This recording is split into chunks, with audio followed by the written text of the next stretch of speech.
चावल बना लेती हूँ आज थोड़े, है ना। अरे हट ना रामू यार। रामू। अरे वो घर में सारे काम रामू ही करता है ना, तो बस रामू ही निकल गए मेरे मुंह से। अरे रामू घर के सारे काम करता होगा, सब्जी लाता होगा, सामान लाता होगा, काम झाड़ू पोछा करता होगा। पर मैंने तेरी गर्दन को टच किया, उसमें रामू का नाम कहाँ से आया? रामू टच करेगा क्या? अरे बाबा, ये होता है ना, घर में इतने सारे काम होते हैं और रामू को बुलाना ही पड़ता है। और आप इतने सवाल जवाब क्यों कर रहे हो मेरे से? आपको तो पता है घर के अधिकतर काम रामू ही करता है, और आप ना अपना काम से काम रखो। जरूरी नहीं कि मैं अगर रामू का नाम ले रही हूँ तो आप ऐसे रिएक्ट करोगे। और आप जब से जॉब करने लगे ना, कुछ ज्यादा ही बोलने लगे आप।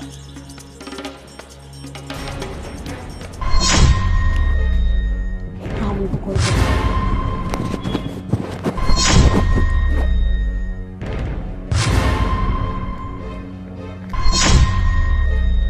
फोन उठा रामू। हाँ रामू, तुम ना अपना बैग पैक करो और 4-5 महीने के लिए अपने गांव चले जाओ। हाँ हाँ बाबा, मैं सब देख लूंगी, तुम्हारा खर्चा पानी सब देख लूंगी। अरे मैं आपको पेटीएम कर दूंगी ना पैसे, इतनी टेंशन क्यों ले रहे हो आप? कुछ नहीं हुआ है, मैं बोल रही हूँ ना आप घर चले जाओ अपने गांव में। और वैसे भी आपको तो छुट्टी चाहिए थी ना, मुझे पिछले महीने बोल रहे थे कि छुट्टी चाहिए थी, इसलिए आप अभी चले जाओ। ठीक है, ठीक है।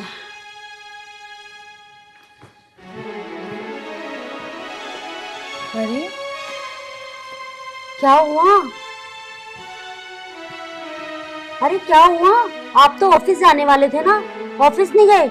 अरे लेट हो जाओगे, ऑफिस चले जाओ ना। मेरा आज वापस जाने का मन नहीं है। मन नहीं है? पर क्यों? कोई दिक्कत, कोई परेशानी? इनफैक्ट मेरा तो अब ये जिंदगी जीने का भी मन नहीं कर रहा। दिनेश, ये तुम कैसी बहकी बहकी बातें कर रहे हो? तबीयत तो ठीक है ना आपकी? अगर आपकी तबीयत ना ठीक हो तो मैं दवाई दिला लाऊं? सब ठीक तो है ना दिनेश? जब मैं बाहर गया था ना, तो मेरा फ़ोन यहीं रह गया था और मैंने तुम्हारी और रामू की सारी बातें सुन ली। अरे कहाँ रह गए सर? सर आ गए आप? सर आपका फोन कहाँ पे रह गया था? फ़ोन तो घर पे है। सर मैंने आपको कॉल करी थी, आपने कॉल उठाई भी और जवाब भी कुछ नहीं दिया। उसमें भाभी की आवाज आ रही थी, कोई रामू करके, पता नहीं क्या। मेरे फोन में ऑटोमेटिक रिकॉर्डिंग होती है, एक बार वो देखो। फोन उठाओ रामू। हाँ रामू, तुम ना ऐसे करो, 4-5 महीने के लिए ना अपने गांव चले जाओ। हाँ हाँ, मैं सब देख लूंगी, तुम्हारा खर्चा पानी। अरे बाबा, मैं पेटीएम कर दिया करूंगी ना आपको पैसे, आप इतनी टेंशन क्यों ले रहे हो? नहीं नहीं, कुछ नहीं हुआ है। और आपको तो वैसे भी छुट्टी चाहिए थी ना, पिछले महीने बोला था आपने मुझे छुट्टी चाहिए, तो आप अब चले जाओ। ठीक है।